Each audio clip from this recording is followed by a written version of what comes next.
You're watching Advisor Talk with Frank LaRosa. It's the only podcast offering unfiltered guidance and direct advice for anyone in the financial services and wealth management industry. Learn more today at eliteconsultingpartners.com/podcast. And now, here's your host, Frank LaRosa. Welcome to the show. For those of you that are listening for the first time, and for the benefit of Vince, this is just a conversation with two guys talking about the business, what's happening, what's happening in the world right now, and within our world, wealth management, and meant to be real casual and just pick your brain, right? And my audience wants to hear from someone like you that's been around for a long time. What do you see? What's going on? What are you worried about? What are you not worried about? And ultimately, why would an advisor consider an affiliation with a firm like Sanctuary Wealth? So why don't we just jump right in? And for the benefit of the audience, Vince, tell us a little bit about your background, where you've come from, and then sort of where did Sanctuary pop up from? Yeah, listen, I grew up in the business. My dad was an E.F. Hutton stockbroker going all the way back to the 60s. And I bet, even though it's 2023, you still remember their commercials and their motto, right? When E.F. Hutton talks, people listen. So that company ceased to exist back in the 80s, and that sticks around. So it tells you what good marketing can do. But look, I grew up in the business. I wanted to be him. I wanted to do anything he was doing. If he would have been a firefighter, I'd have been a firefighter, right? And so I got into the business right out of college. It was some version of what is now Morgan Stanley. It was Shearson, Lehman, Hutton, I think, when I started. Yeah. By the time I left 4.5 years later, I had 5 business cards, and it was called Smith Barney. And then I moved over to Merrill. I moved over to Merrill in 1996.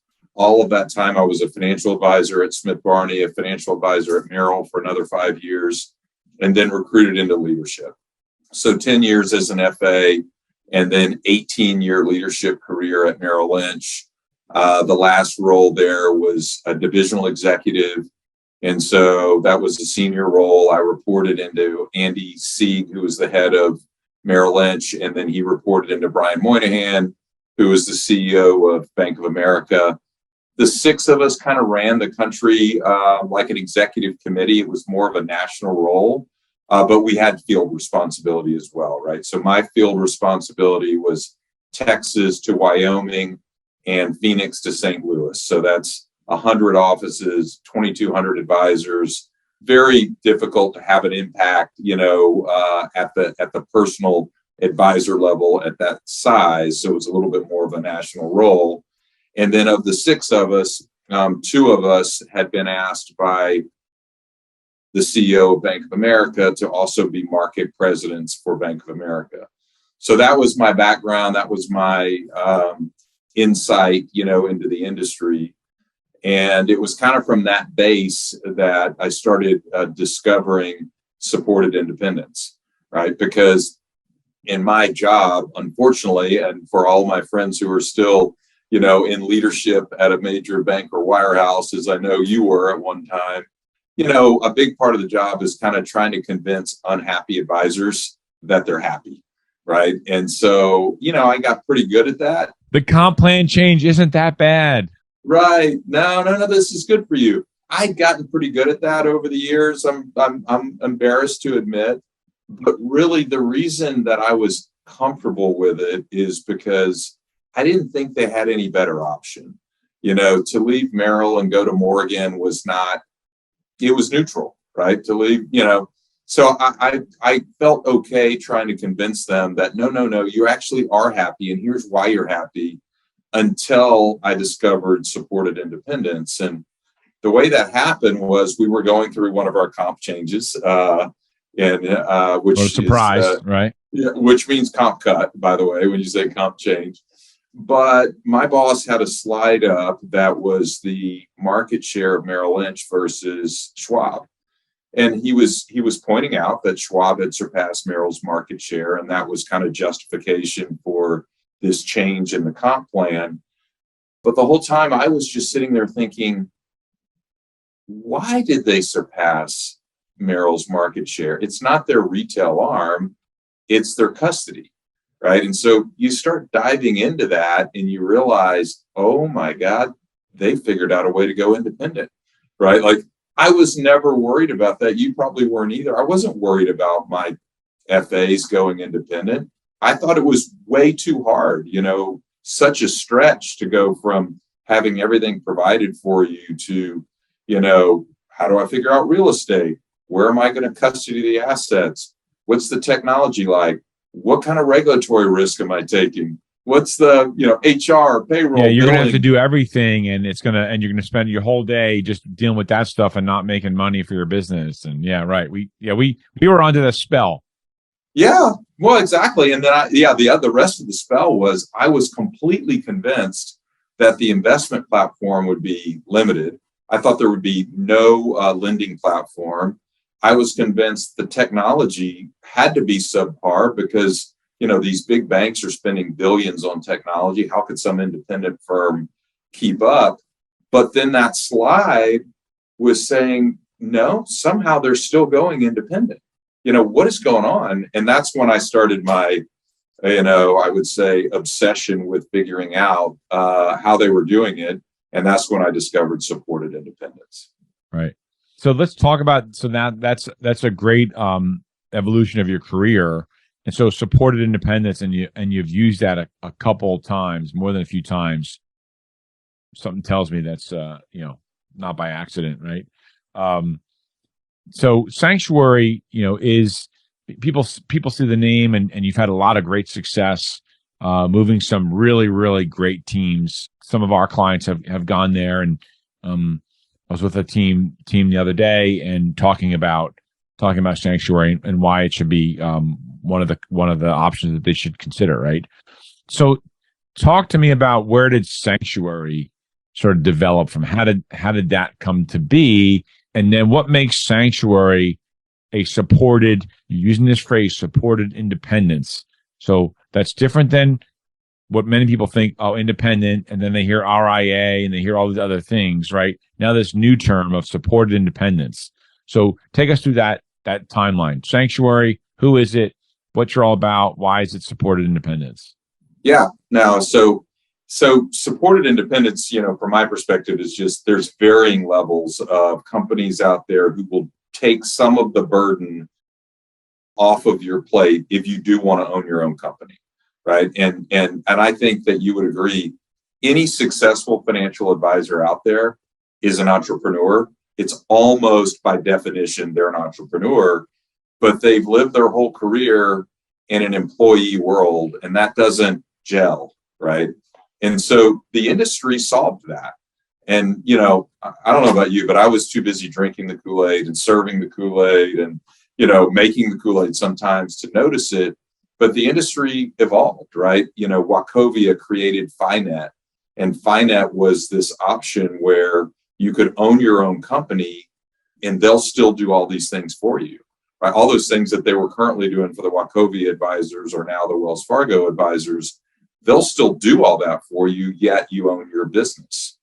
And it had some success, but then you had companies like Hightower and Focus and others who really ramped it up, and they made it a viable option because they offered a lot more freedom and flexibility than you would get, even though you own your own business, you're part of a large bank still. And so Hightower and Focus opened that up. And so for me, once I discovered that, it became really hard for me to stand on a stage at some Ritz-Carlton somewhere with 300, advisors looking at me, trying to convince them that they were happy where they were.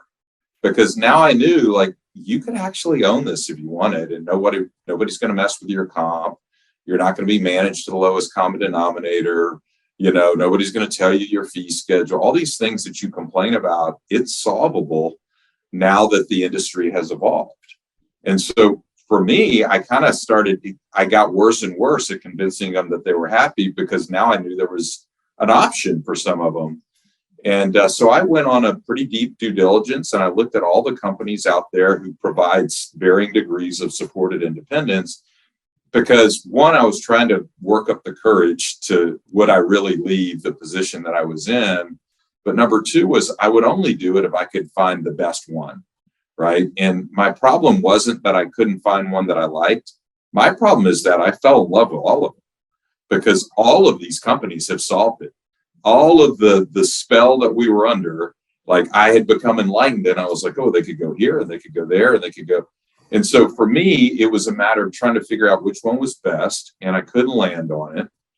I reached out to a colleague of mine and I wanted his perspective, and I told him what I liked about different companies and I told him what I was looking for. And the two things that I was there was really kind of three things that I was looking for, right? You had the flavor of supported independence that was your partner in services, but they weren't your partner financially and they weren't your partner from a regulatory standpoint, meaning they didn't provide any transition dollars. In fact, you had to pay them, but they will get you set up, yet they will not take any regulatory liability, right? That you're on your own for that. And some people aren't comfortable with that, right? And so there was that version. They offered a ton of freedom, flexibility, and control. They took a lot off your plate, but it left you with regulatory burden and a really stressful move financially because you're walking away from all this deferred comp. Yeah, and I think people underestimate the amount of regulatory burden that you could actually have if you're trying to do it yourself and open up your own RIA. Yeah, because I think they view it and they say, well, I'm going to hire a chief compliance officer. Yeah, well, that's fine, but that person's your employee. And right. So the SEC doesn't care who that person is. They care who you are. Right. They're used to out of Wirehouse, as regulator comes in, knocks on the door, and they point at the compliance manager. Well, when you own your own RIA, they knock on the door, you point at the compliance manager, they don't care. It's you, So that I loved the model, but I was concerned that people didn't want that and that regulatory risk. And then I thought, gosh, they're going to walk away, with our target market, they're going to walk away from 7 figures of deferred comp. Then they're going to have another 100, 150, 200,000 of startup costs for real estate, technology, furniture, marketing, their website, all those things that comes out of their pocket. Then they have 3 or 4 months with no income, yet their lifestyle expenses continue. And now they don't only have lifestyle expenses, they have business expenses. Before their revenue is coming, they have payroll to meet, insurance, taxes, rent, all these things. And then on top of that, some of these companies actually said, you have to pay us. And so that was stressful, right? So we wanted to see if we could solve for that.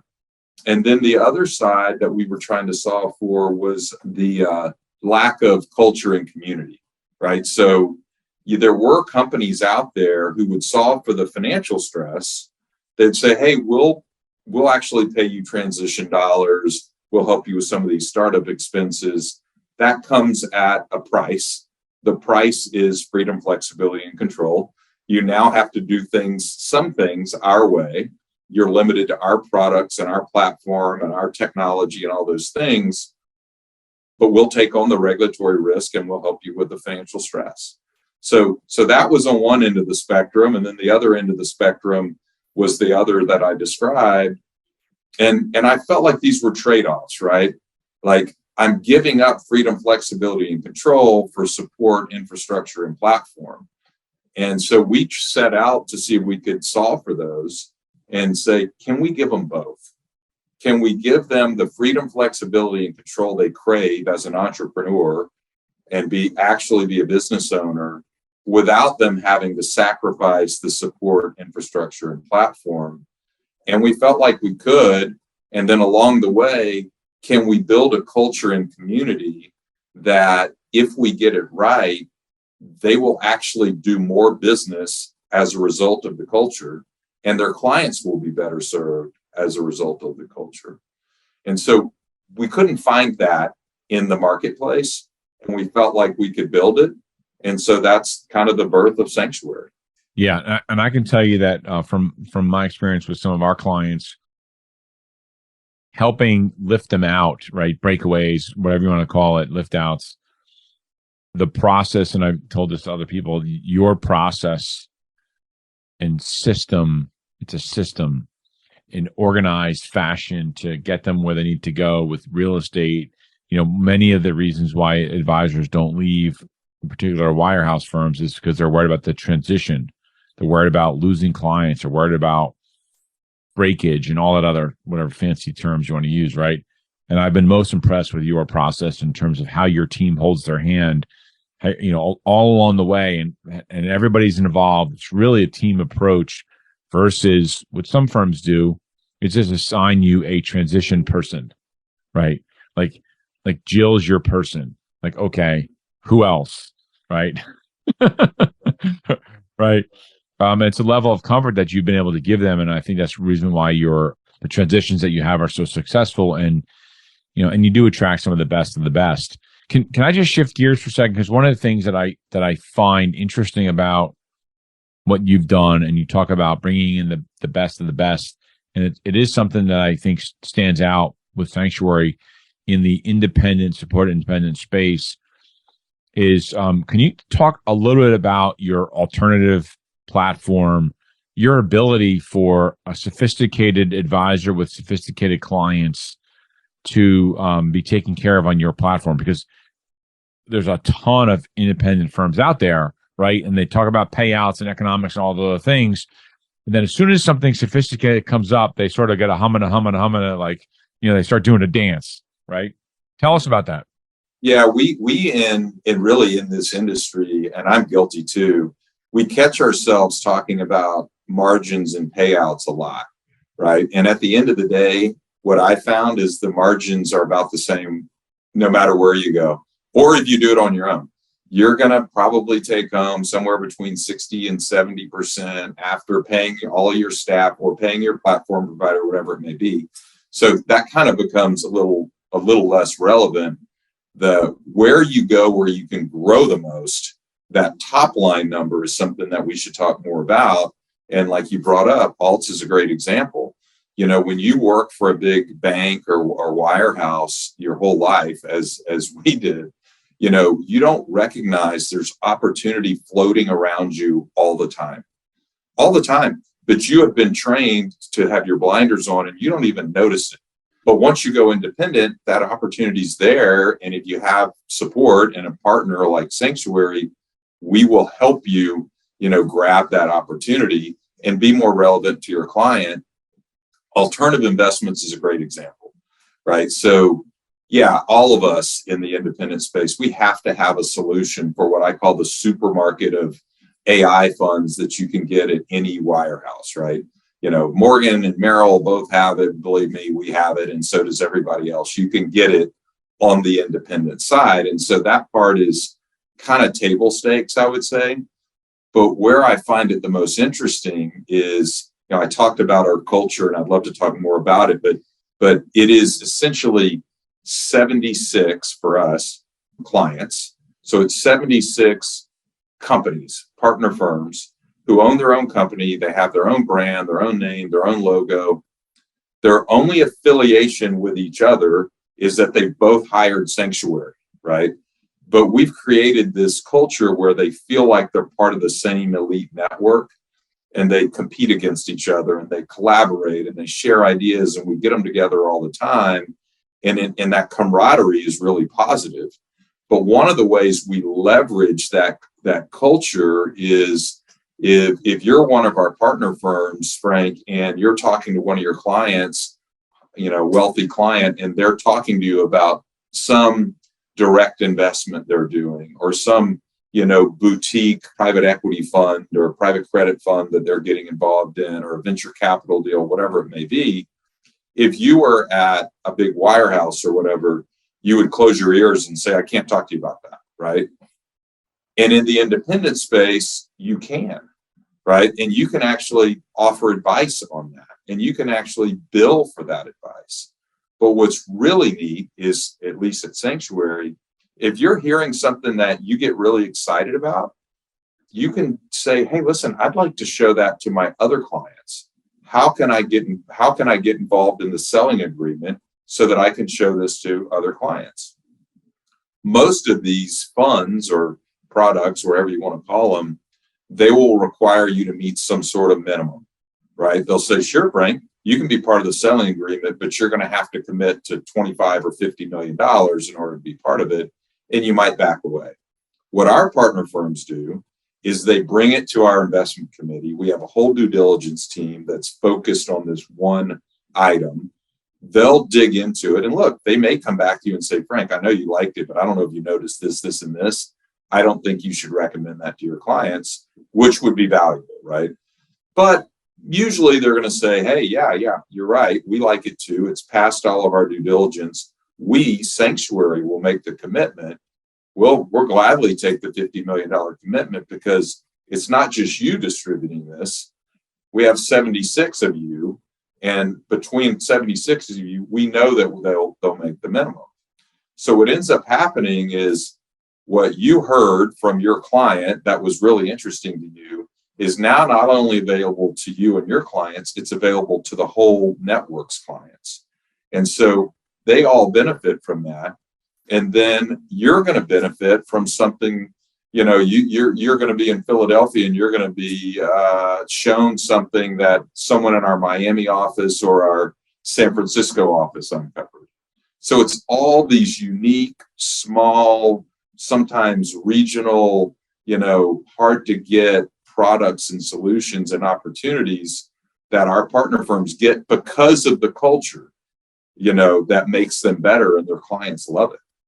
Yeah. And I think where advisors miss out, and if you're listening to this, you might be thinking, oh, I don't do any of that stuff, but your clients might, right? Or a prospect that you've been trying to get in front of might have some interest in hearing about something hot, right? Hearing something that is special, right? And so even thinking that you have the ability to access that stuff, to have that conversation with a prospect, hey, John, not sure if you're, if you've heard there's something, blah, blah, blah, whatever the pitch is that you want to use.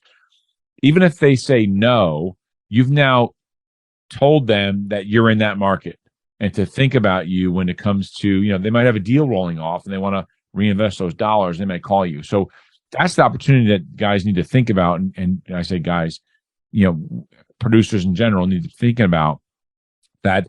Having that platform just to talk about can be very, very valuable and start conversations. Well, it's certainly differentiating, right? Like you look at, you kind of become a cookie cutter, at the wirehouses, even the best ones.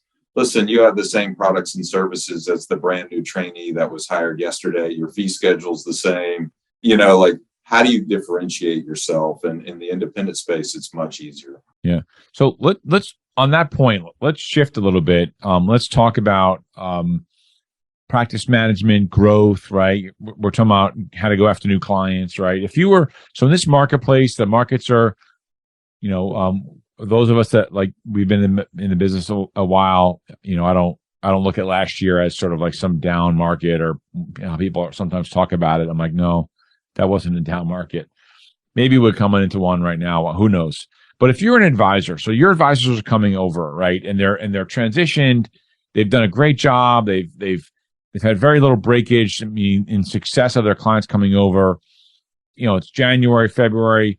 What are you telling them they should be doing now to grow their business? If you were an advisor, you were running your own practice, what are you doing now to take your business to another level?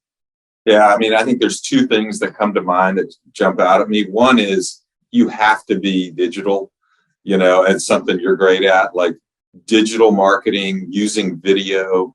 Remember, they've been so restrained for their whole careers. They've never known how to do it. They weren't allowed to do it.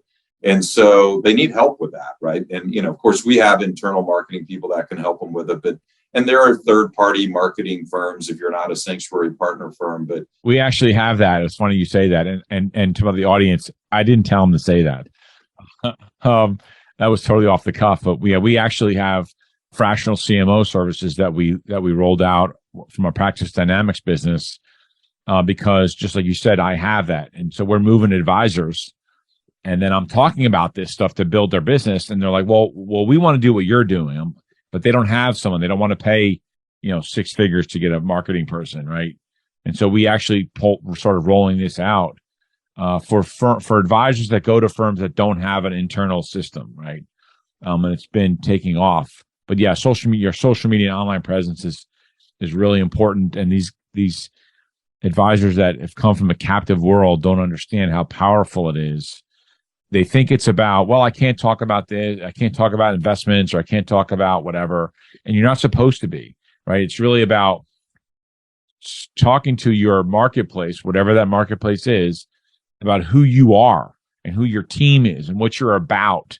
And so that someone says, wow, I like that person. I'm going to call them, and they have the same likes. They talk about core values, whatever it is. That's the whole point of having a great online presence. So, well, and think about it, coming out of the market, or in the market we're in, like how many clients are out there are interested in a second opinion, are interested in maybe looking to someone else. Not everybody's as good as your listeners, right? Not every financial advisor is as good as your listeners. Make yourself easy to find, and in the independent space, you can now even use testimonials and things like that. Think about how you figure out anything in your life. My wife and I will go to dinner tonight at a restaurant. I promise you, she's looked it up. She knows the Yelp ratings. She's read customer reviews, and that's how we're gonna figure it out. We're no different, right? If they're looking for someone, make yourself easy to find. So that would be the first thing. The second is expand your horizons and advise clients on assets beyond what are just the assets you manage, right? When you're at Morgan or Merrill or UBS or whatever, you can't do that. You can only advise them on what's sitting there at your custodian. In some cases, in supported independent models, it's the same way, because you're single custodian, you're locked into an IBD or whatever it may be. But at least in our model, and we're multi-custodian, but in our model, you can advise them on all of their assets, right? So let's say you're managing, someone's got $5 million with you, and you're charging whatever, 1% for that, but they have another $5 million that's spread around different banks or whatever. If they rely on you and they think of you as their financial quarterback, it would be very easy for you to propose to them that you oversee these other assets. You can keep those at, UBS and these at Schwab and whatever you want to do, but I'll make up a number. I'll charge you 1% for what I manage, and I'll charge you 25 basis points to bring in these other assets and report on them and make them part of your financial plan and be a second opinion, be a devil's advocate, oversee them, tell you when you should perhaps change managers, even if they're not assets that I manage. And where that becomes even more powerful is when you can include their 401k.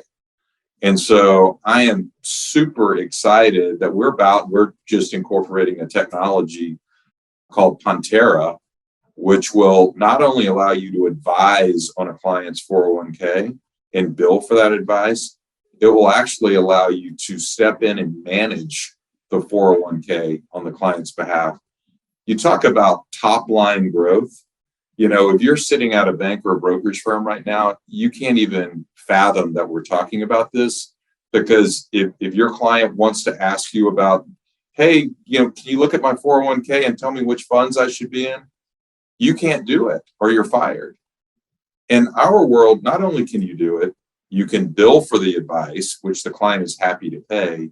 And if they really want you to, you can step in and manage the 401k and reallocate things on their behalf.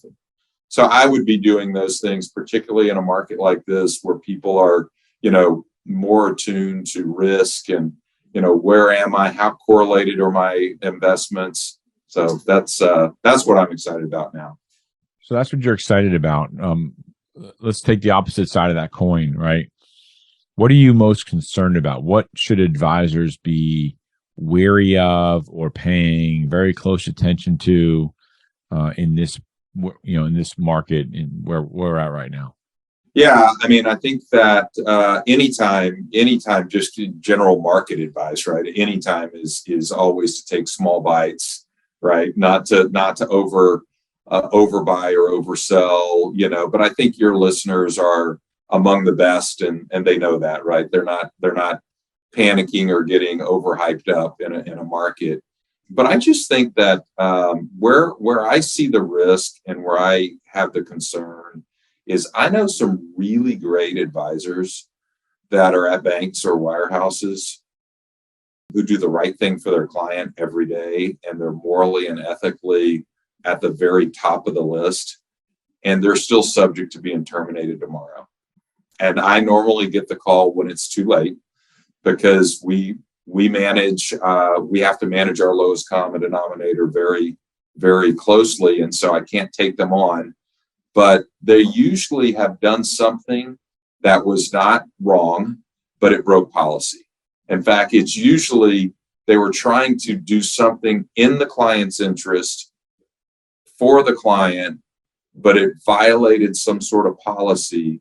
And I've just seen careers ruined, and so if you're going to stay in an employee environment, drink the Kool-Aid, right? Just follow their policies, buy into their strategy, wear their name tag, whatever they want you to do. But if you're going to stay there, be there. Don't stay there, but act like you're independent, or your career will be shortened. Yeah, and I think that's really, really good advice. I did a podcast. Actually, one of my original podcasts was called Unintended Consequences. And it was literally about this topic. And what you don't understand as an advisor is the littlest thing can get you termed, and the value of your business drops exponentially when you're trying to make a move and you're termed.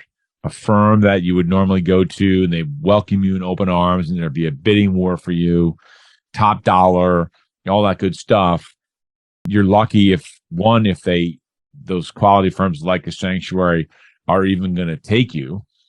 And two, if they are going to take you, they might not give you any money anymore, because you may have been put on the beach for 30 days, right? Or longer, right? Depending on what the situation is, depending on the tactics that your prior firm is going to take to give those advisors time to get around your clients. And you hate to say it, but it's the truth. I had an advisor last year, 2 years ago, and he was in a situation and called me up and, what do you think? And this is what they're saying. And they're saying, it's fine. Don't worry about it. It's just routine investigation. I'm like, as soon as they say investigation, you need to, one, lawyer up, right? Get an attorney. But you need to be thinking about an exit strategy, because once they terminate you, it changes the dynamic, because every employer you have to go to, when you fill out the questionnaire and the background questionnaire, you have to write, where you terminated. As soon as you say yes, it creates all sorts of issues. Yeah, the firm that fired you has 30 days to update your U5, and they'll take all 30 days, and no one is going to bring you on until that 30-day period is over. And then after the 30-day period, like someone like us is very unlikely to bring you on. And so you're exactly right. And I don't want to take a full negative tone here, but it's true. And I remember in my previous life as a manager in a wirehouse, I had just had a really taxing run where I had to terminate, a sort of a series of advisors, and these were people that I really liked, and I didn't think they were bad people, but they had violated policy that was beyond my control to stick my neck out for them. And so I did a whole tour. I went to all of my offices, and I brought my admin manager and compliance people with me. And I said, listen, we're going to get in front of this. I want to tell everyone, here's how you get fired. Please don't ever put yourself in this situation. And we did. And the biggest thing I told them is that, listen, if they come and ask you about it, you have to be 100% honest. Because if they're asking you the question, they already know the answer. And the biggest mistake people make is they get flustered and they panic, and they start telling a little lie that turns into a bigger lie. And they end up getting fired for that, really. because then the manager says, I can't really trust this person. And so first, don't violate policy. If you're going to work there and be an employee, then be an employee and follow the rules and do everything exactly the way you're supposed to. But God forbid, if you ever do, venture into the gray and you're approached about it, don't lie. Just be honest. You got a better chance of surviving if you're honest. And then I absolutely agree with everything, Frank, that you just said. Lawyer up. The investigations rarely end with you continuing to work there. And so, don't be naive and don't be, flat-footed. Be proactive. So now let's shift gears back and let's just say you didn't get terminated, right? So your quality advisor, again, sort of as we're getting the tail end of the show here, can you give us an idea of the type of practices? And I'll say practices because what I have found is it's generally more than one person that's joining your firm. But give us an idea of the type of practices that are joining your firm and why. You don't have to get long drawn out thing, but like, why are you seeing certain types of advisor practices joining Sanctuary? Yeah, we've always from the beginning had a minimum standard because we're trying to control. We want to be small. We don't want to ever be so big that we have a lowest common denominator problem that we have to manage to like others do. And so we've always said, listen, they have to have tenure in the business, a clean U4, a third-party designation, at least 150 million of assets. And we have a pretty good no jerk policy. I'll say jerk, but we use that.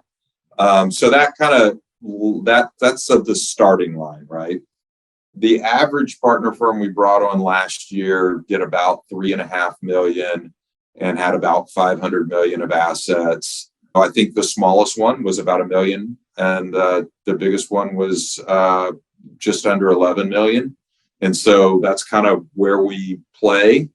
I'm at the stage of my career, and I know probably a lot of your listeners are, where, sometimes I'm happier to take a really nice, enjoyable, friendly, gracious $1 or $2 million producer than I am, a $15 million team who is going to be unhappy and complain and all those things. So we do kind of, we factor that in. Why did they join us? Like I said earlier, they're seeking freedom, flexibility, and control, but they don't want to give up support and infrastructure. You're right about our transition program. It's run by Lily Kaufman. Lily was a lifer at Merrill, reported to me. And one of the things that Lily did for me at Merrill is when I recruited someone to Merrill from Morgan or wherever, is she would run those transitions. So she knows how to move a book from Morgan to Merrill or UBS to Merrill or whatever. And then certainly she knows how to move one from Merrill. So she created, and she has a whole group under her now, but she created a curriculum that is designed to be 12 weeks, and you don't have to think. She is going to tell you exactly what to do in every one of those weeks, but then she's also going to tell you what Sanctuary's doing for you, what the custodian's doing for you. You're going to have a weekly call with her. In some cases, there's 30 people on that call, all working on your behalf. And it just gives people, so much comfort that we understand the wirehouses. We know where they've come from. We've moved lots of people from wherever they've come, and we have a process. And so they're comfortable. The last reason that I'll highlight, because I do think it's unique, is we tend to attract advisors with a greater runway, earlier in their career. They've got a long time left. And some of the reason is they're taking advantage of the demographics of our business. Right? Like the average age of an advisor in our business is getting pretty high. And there's data out there that would suggest that in the next coming years, you're going to have $1.5–2 trillion of client assets changing advisors, right? And they're changing advisors due primarily to retirements. And in the wirehouses, there's CTP and FAP and alpha and all these things that you can do that are, retire in place. But on the independent side, as you know, they just sell the company. right? And we have a program and a model that is designed for our partner firms to take advantage of it, to go buy those businesses. And I could spend another 10 minutes talking about that, but we can save it for another day. But it provides capital, it provides expertise, the lawyers, the documents, the integration team, the valuation team, all those things. And so that is a motivator for a lot of, particularly our advisors that have 10, 15, 20 years left, and they want to build an enterprise through acquisitions. Yeah, that's really smart. Well, listen, I really appreciate that. That's a great way to finish. And I think you're right. We could do a whole nother podcast just on acquisition strategies, right? Maybe we will. So I'll circle back with you on that, because that'll be really good. Thank you very much. How does someone get in touch with you or someone from your team, aside of course reaching out to us and wanting to? I was going to say, what do you mean? They call you, right? Yeah. Well, listen, I'm trying to be, just go. I mean, you go to Sanctuary. I'd encourage people to go to sanctuarywealth.com. But if you go there, you're going to see my picture and my email and my phone number, and you can click on there, and you can submit kind of who you are. We also have a calculator on there, which Oh, right. Yeah, I remember we were working on that. Yeah. Yeah, we haven't really publicized it, but thank you for your feedback on it. But it's great. You can, 11 o'clock at night with a glass of wine, you can go in there and say, I'm a $2 million producer. I was thinking about doing this big Wirehouse deal because it's so, it's so much money. What do the economics look like if I went independent with Sanctuary instead? And it spits it out. So I would encourage people to do that. You'll also find, a lot of materials on who Sanctuary is there. But yeah, you can connect with me and my team that way. Great. Got it. Also, don't forget, you can email me at frank@eliteconsultingpartners.com, of course, right? And call me 856-316-4651. Don't forget to check out my Instagram page at franklarosa.elite, and LinkedIn, obviously. Vince, you're on LinkedIn, so everybody, hit up Vince on LinkedIn and follow their stuff. They put out some great stuff. You'll see the kinds of teams that join. They're making announcements, so it's been really impressive. So Vince, thank you very much. I appreciate your time. I appreciate you letting me push this back a little bit. Thank you very much. And I look forward to doing business with you and hopefully bringing some of my listeners to your firm. Well, I appreciate it. It was a lot of fun. Thank you, and let's do it again. Great. Thanks, Vince. Thanks for watching Advisor Talk with Frank LaRosa. If you enjoyed this video, make sure to check out some of our other episodes. Don't forget to like, share, and subscribe to our channel, and we will see you back here next week.